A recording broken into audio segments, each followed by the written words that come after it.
Bueno, buenos días. Estoy muy agradecido a Joaquín de la Maza y mi amigo Juan Carlos de la Hiera por la oportunidad de abordar con ustedes el día de hoy un tema de gran importancia: la relación entre la ciencia, la innovación, la tecnología, la ingeniería y la enseñanza social católica, y particularmente el hecho de cómo estos campos conforman el desarrollo integral del ser humano. La enseñanza católica social comenzó en serio con la encíclica innovativa de Papa León XIII, Rerum Novarum, en las condiciones de la clase trabajadora en 1891. Esta carta a todos los obispos y en realidad a todo el mundo hablaba sobre el dominio de la acción católica que nos llevó a la seguridad social, a las redes de seguridad sociales, a las leyes sobre el trabajo infantil y muchos otros conceptos y acciones de los que vamos a hablar hoy. De hecho, es uno de los bienes de la Iglesia más preciados, el patrimonio social. Y este Congreso Social le debe su existencia al Rerum Novarum. Entonces, las preguntas que me gustaría responder el día de hoy son: ¿cuáles fueron las fuerzas que llevaron al Papa León a escribir el Rerum Novarum en 1891? Y si esas fuerzas todavía influencian lo que hacemos el día de hoy. ¿Cómo la ciencia, la innovación y la tecnología y la ingeniería interactúan con la enseñanza social de la Iglesia? Y finalmente, y tal vez lo más importante, ¿cómo hacemos decisiones propias, humanas y justas sobre nuestro uso de la tecnología el día de hoy? Estas son las preguntas que me gustaría abordar el día de hoy. Primero, ¿qué llevó al Papa León a escribir el Rerum Novarum en 1891? El mundo cambió de manera dramática desde el siglo XVII. La economía agraria en ese momento del mundo se transformó con una de las invenciones tecnológicas más significativas en la historia, la máquina de vapor. Inventada por Thomas Newcomen en 1712 y luego refinada por James Watt y algunas otras personas, la máquina de vapor permitió la conversión del calor en trabajo útil, lo que nos llevó a un aumento dramático en la productividad agricultural. Desde alrededor de los 1800 hasta 1990, la productividad agricultural de trabajo por hombre de hora incrementó, producto de la mecanización, la ingeniería agrónoma, la ingeniería de los nutrientes y el uso de la tierra. Este aumento nos ha llevado a un aumento importante en la habilidad de alimentar al mundo, lo que también nos ha llamado a un aumento dramático de la expectativa de vida. Sin embargo, este aumento dramático en la productividad agricultural también nos llevó a una reducción de la gente que vive desde la tierra. Y entonces se incrementó la sociedad urbana, y eso es lo que llevó al Rerum Novarum en 1891. No solo la población del mundo ha incrementado dramáticamente en los últimos 150 años gracias a estos aumentos dramáticos en la comida y la productividad industrial, pero también esa población, como mencioné antes, se ha cambiado a la ciudad para encontrar maneras de trabajar y generar ingresos para sus familias. Yo diría que el mundo sigue cambiando incluso el día de hoy, y quizás de una manera más dramática de lo que lo hizo hace 200 años, particularmente nuestra habilidad de crear energía de maneras más poderosas. Muchas de estas fuerzas que contribuyeron al cambio del mundo en los 1700, un movimiento desde la economía agraria a la economía urbana, la baja de los regímenes los contratos sociales que nos llevaron a los derechos del hombre y la oportunidad de los industriales para crear riqueza a través del uso del trabajo y el capital. Estas 4 cosas transformaron el mundo y continúan transformándolo. Los derechos del hombre siempre vienen con sus correspondientes deberes. Si es que los derechos no son meramente licencias. Esto es algo que se apunta en Caritas in Veritate. Esto llevó a oportunidades para muchas personas en la sociedad, aquellos con privilegios y aquellos que tenían acceso a los medios de producción, pero los pobres, los vulnerables, aquellos sin educación y aquellos que nacieron en estratos sociales más bajos sufrieron considerablemente y se vieron expuestos a condiciones de trabajo inhumanos y a ciclos de pobreza que se volvieron parte de algunas partes de la sociedad. Y seguimos experimentando esos ciclos de pobreza en nuestra sociedad. El obispo Wilhelm von Kettler, el obispo de Mainz, Alemania, en 1860, comentó sobre esta industrialización. Dijo, a través de la disolución de todas estas antiguas asociaciones, por ejemplo, las asociaciones de trabajadores y las jerarquías feudales, el trabajador se ve aislado y se ve dejado a su cuenta. Este es un aislamiento que nace de la ley natural y los principios constitucionales del ser humano para cooperar con su compañero para promover un bien común. Somos criaturas sociales, tratamos de asociarnos entre nosotros y esto es importante. Tenemos que construir una sociedad de solidaridad. El obispo, sus escritos influenciaron al Papa León y se convirtió en algo central en la enseñanza católica. Hoy en países desarrollados todavía experimentamos este aislamiento. La demanda de tiempo del trabajo, las responsabilidades relacionadas al trabajo, la globalización que genera la movilización de los trabajadores y las inequidades en la distribución de la riqueza. Pero la tecnología y la innovación no solo nos llevaron a un aumento de la productividad agraria, pero en el siglo XXI hemos visto innovaciones dramáticas que han transformado el mundo.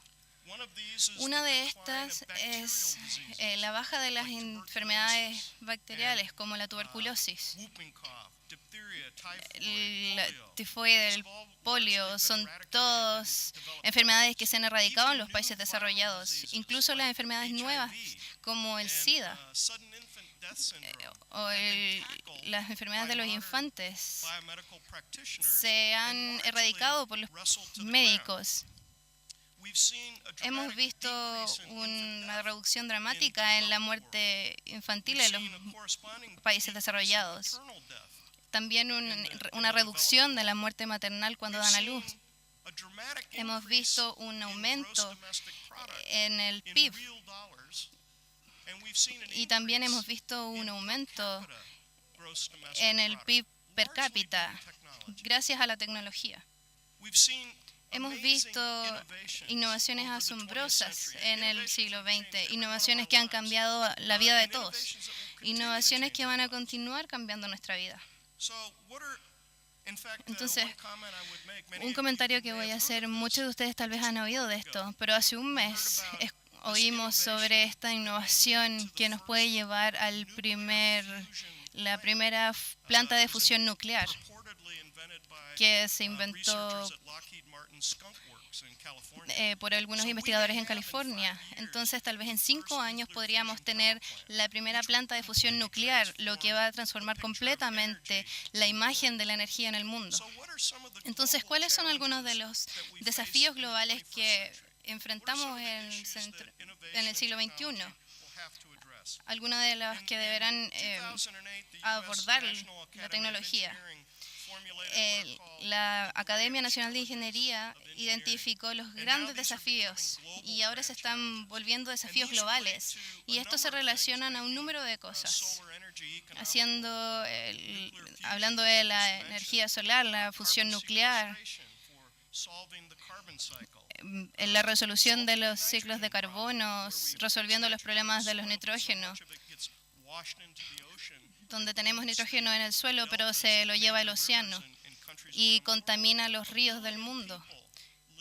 Millones de personas viven hoy sin agua potable y muchos niños mueren simplemente porque no tienen acceso al agua potable. Y estos son desafíos importantes que nosotros como ingenieros y científicos deberíamos estar abordando en el siglo XXI.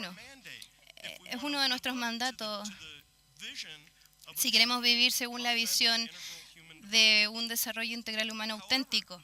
Sin embargo, si esto se usa de mala manera, estas innovaciones nos pueden llevar a una distopía y una desproporción de la distribución de la riqueza en el mundo. En los últimos 5 años, el Papa Benedicto ha escrito Caritas in Veritate, de lo que voy a hablar extensamente en esta conferencia, y el Papa Francisco escribió Evangelii Gaudium, que también se ha discutido, será discutido en gran detalle.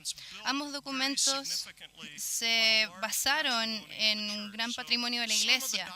Algunos de estos documentos citados en Caritas in Veritate se escribieron por el Papa Juan Pablo, el Papa León y muchos otros de los papas del siglo XX.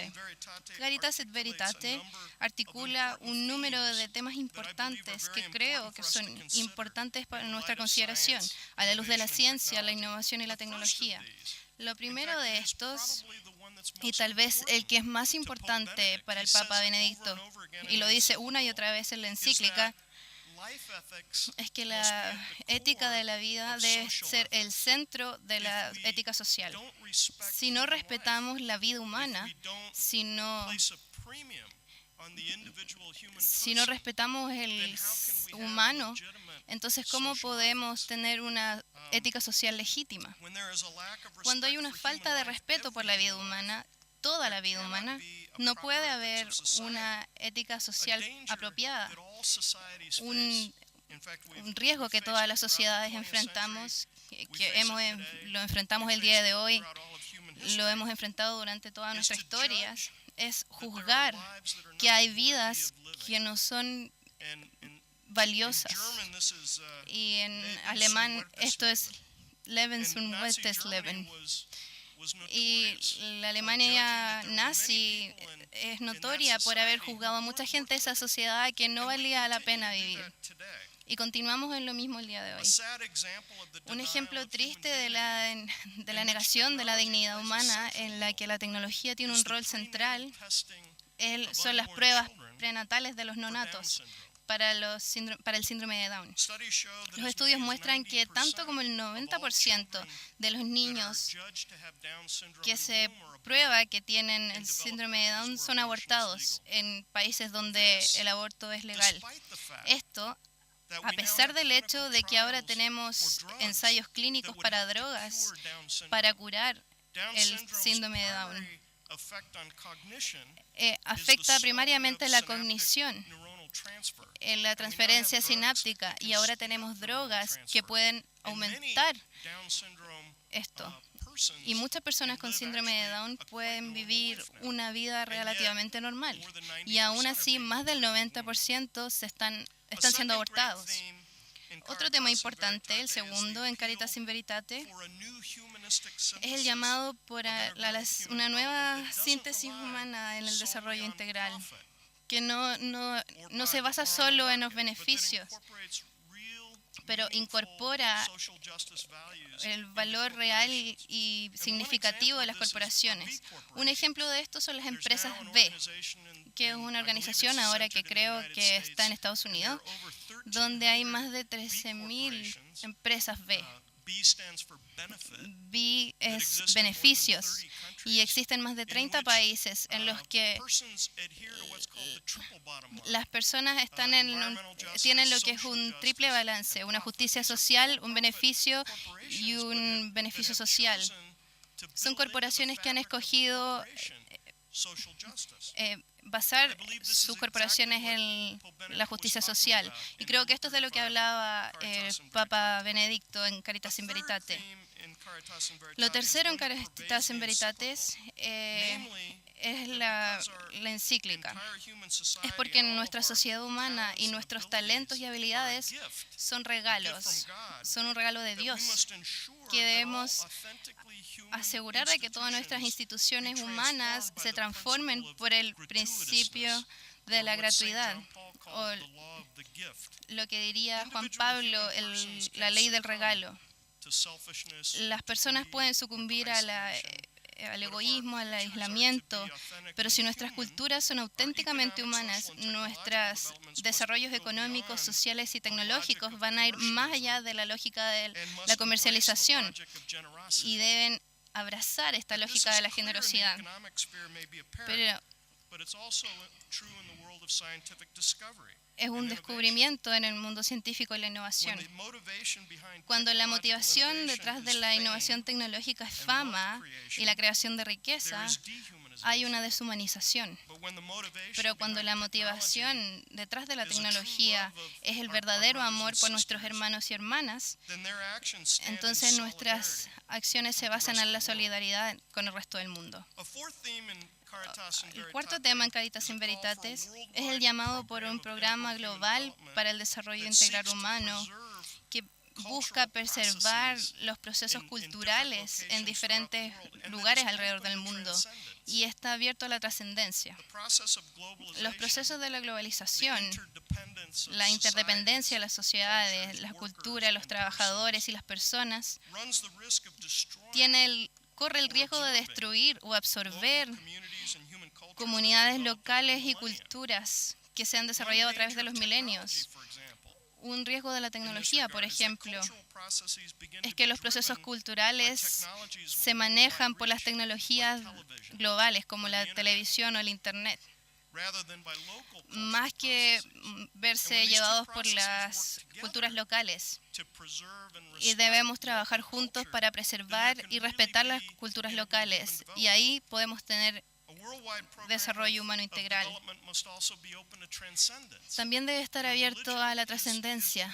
La religión es uno de los valores más grandes y la libertad de practicarla en el amor se debe permitir en todas las naciones para permitir el desarrollo humano, y ya sabemos que ese no es el caso hoy. En muchos países alrededor del mundo hay gente donde las personas no tienen la libertad de practicar la religión. Lo quinto de esta encíclica es que los derechos humanos no sean una licencia. Debemos afirmar que cada derecho tiene un deber. Escuchamos tanto sobre los derechos humanos. ¿Qué pasa con los deberes que tenemos con el bien social? El Papa escribió que la realidad de la solidaridad humana, que es un beneficio para nosotros, también conlleva un deber. Como dijo el Santo Padre, compartir los deberes recíprocos es un incentivo más poderoso de acción que solo la aserción de los derechos. Tenemos la habilidad de demostrar a través de las acciones. Tenemos que afirmar la justicia ambiental teniendo programas sustentables. El sexto tema es el reconocimiento por el Santo Padre por una de las formas más profundas del aislamiento, que es el individualismo. San Juan Pablo hizo la observación en Centésimos Annus que toda la humanidad es alienada cuando mucha confianza se posa solo en los proyectos humanos, las ideologías y falsas utopías. Por ejemplo, cuando la humanidad busca que la tecnología resuelva todos los problemas y los avances de la ciencia y la tecnología se convierten en el salvador de la humanidad, más que un simple instrumento de poder para ser utilizado para bien o para mal. Entonces la humanidad se aliena de su verdadera comunión, la unión entre nosotros y la unión con Dios, que es la bondad en sí misma. Una ideología particularmente falsa y problemática es que la verdad es lo que nosotros hacemos de ella. Verum quia facendum.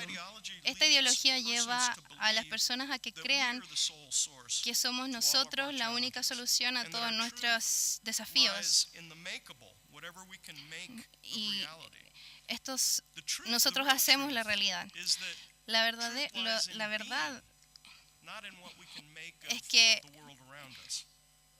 la realidad yace en nosotros, no en el mundo alrededor de nosotros. Y lo último que me gustaría tocar, y está en el último capítulo de Caritas in Veritate, es el desarrollo de las personas y la tecnología. El Santo Padre reconoció que el desarrollo de nuevas tecnologías están al servicio de la sociedad. Es una realidad humana que se manifiesta en la dignidad y la autonomía del hombre. De hecho, es una respuesta al mandamiento de Dios de cultivar y cuidar la tierra. Pero la tecnología y la innovación pueden ser completamente humanas cuando están ligadas al bien del otro y a la dignidad de la persona humana, y cuando se motiva por la generosidad. Cuando las nuevas tecnologías se basan en esto, entonces el desarrollo puede ser realmente integral. El Papa Francis, en su exhortación apostólica Evangelii Gaudium, refuerza estos mensajes. Pero no me voy a enfocar en esto, solo voy a hablar sobre dos puntos que él hace. Uno de los grandes temas en Evangelii Gaudium es que debemos trabajar para incluir a los pobres en la sociedad. Sobre todo, el Papa dijo, a través del empleo, porque es a través del trabajo que la humanidad expresa la dignidad.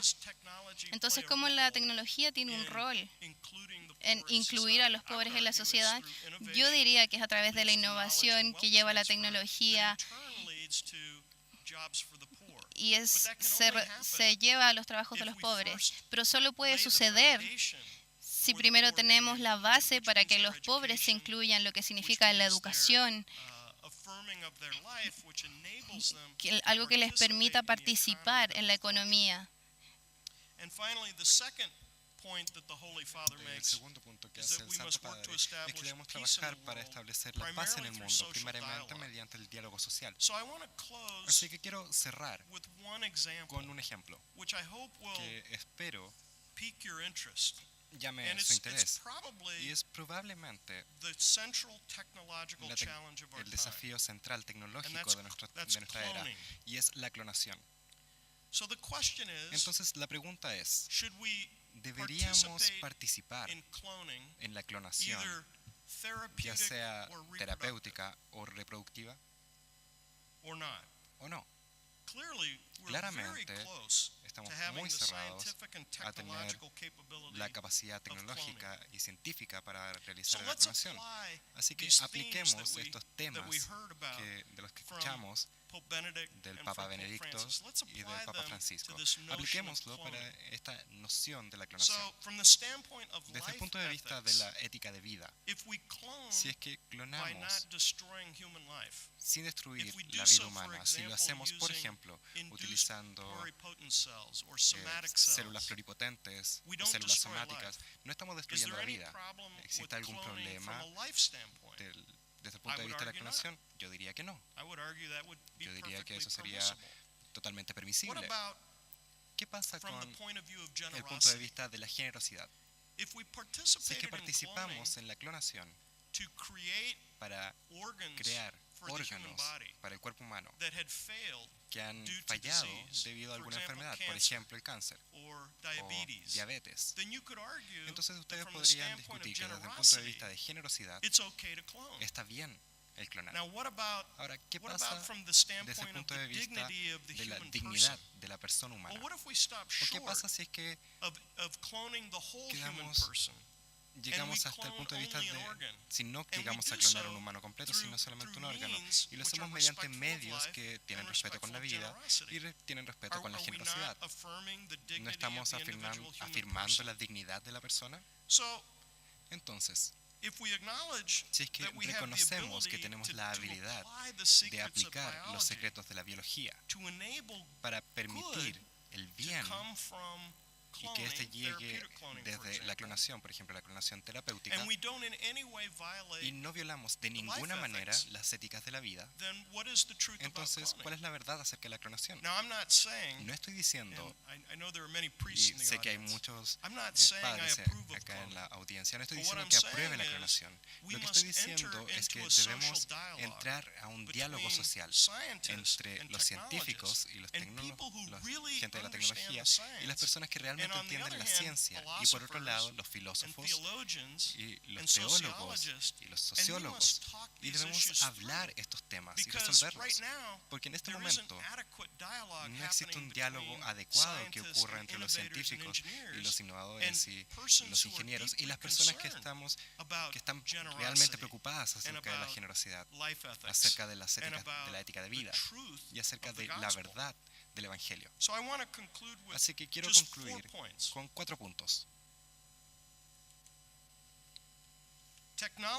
La tecnología crecerá y será muy poderosa. Ya lo hemos visto.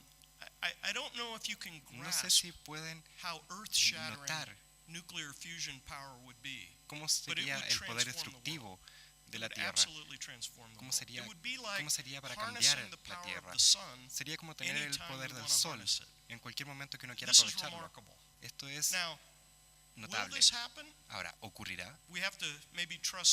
Quizá tendremos que confiar en la gente de la tecnología para que lo hagan bien. Así que la tecnología será cada vez más poderosa y tenemos que pensar con cuidado acerca de cómo vamos a utilizar este poder. Porque no es solamente un instrumento de poder o energía, puede ser utilizado para bien o para mal. Segundo, como una sociedad global, debemos entrar en un diálogo, debemos pensar claramente acerca de cuáles son los límites que vamos a establecer y qué cosas vamos a hacer y qué cosas no vamos a hacer. Pero debemos tener esa conversación y esa conversación tiene que involucrar a todas las personas de la sociedad. Número 3, este diálogo social es exactamente lo que el Papa Francisco está llamando. Él cree que puede haber justicia y paz en el mundo sin este diálogo social. No puede existir. Entonces él está llamando a esta conversación. Y como saben, de sus primeros 2 años, él ha llamado muchas conversaciones. Quizá nunca se han tenido antes en la iglesia, pero tienen que ocurrir. Y finalmente, este diálogo debe explorar la verdad acerca de la persona humana, la verdad del mundo, la verdad acerca de la ciencia y la tecnología. Y debe juntarlos a todos si es que vamos a tener un desarrollo integral humano verdadero. Muchas gracias.